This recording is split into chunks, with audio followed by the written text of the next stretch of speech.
और एक और बाबा साहब के पावन चरणों में कीर्तन है। तो किस प्रकार से बतलाया जाता है, हमारे बहुजन समाज के लिए हमारे बाबा साहब जी ने नैया की तरह से इन्होंने सभी बहुजन को सम्मान दिया। तो किस प्रकार से सभी भक्तों और बाबा साहब के चरणों में अपने शीश को झुकाते हैं, कैसे बतला रहे हैं। अरे मोरी नैया लगाए दो पार बाबा साहब जी,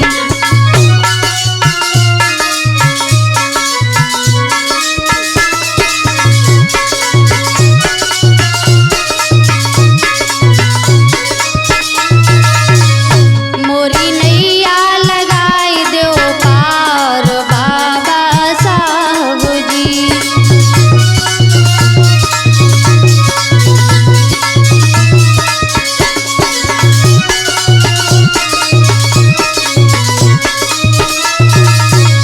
और कहना है हमारे बाबा जी से,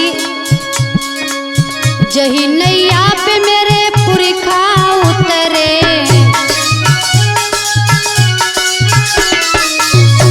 किस प्रकार से निवेदन करता है बहुजन समाज। जही नैया पे मेरे पुरखा उतरे,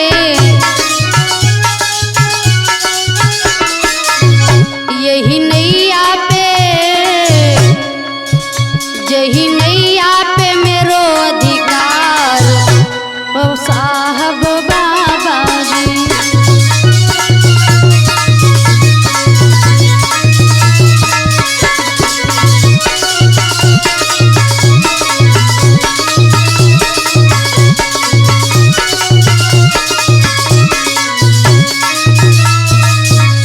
और कैसे निवेदन करते हैं भैया, हमारे बाबा साहब इतने दयालु थे जिन्होंने अपने तन बल सभी को प्रदान कर दिया।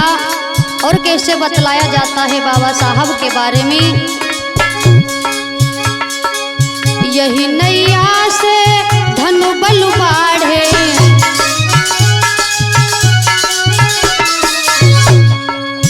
यही नैया से धनु बल बाढ़े,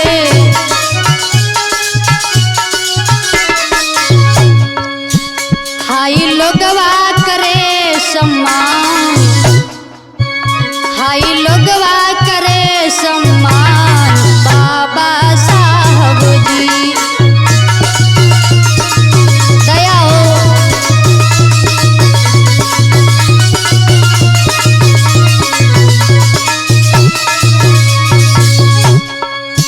मेरी नैया लगाए दो पार बाबा साहब जी।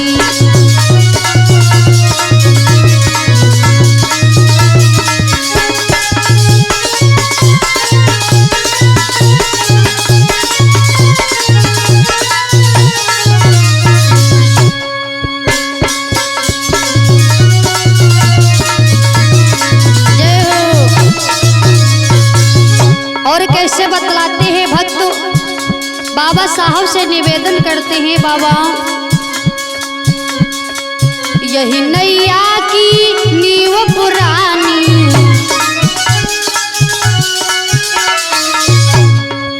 यही नैया की नींव पुरानी। और हमारे अगर बाबा साहब ने इतना संघर्ष नहीं करते तो आज हम सभी लोग सर्विस पुलिस नहीं बन पाते। अगर इन्होंने ज्ञान नहीं दिलाया होता तो कैसे बतलाते हैं, यही नैया की नींव पुरानी, जापे वीर भये बलवान, जापे वीर भये बलवान बाबा साहब जी।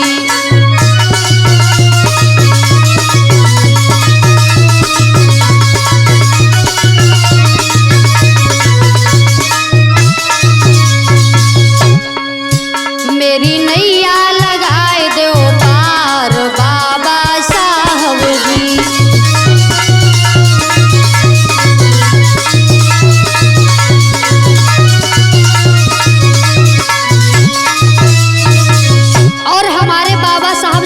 मास्टर हमारे और आपके लिए उन्होंने बहुत कुछ किया।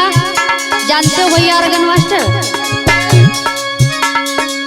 बाबा साहेब दया निधि मेरे,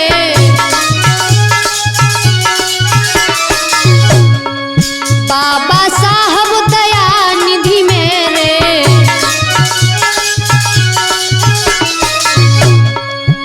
तुम घेरी लगायो दियो पार बाबा साहब जी।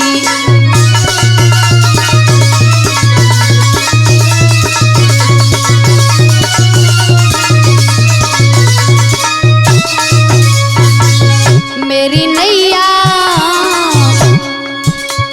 नैया लगाए दो पार बाबा साहब जी।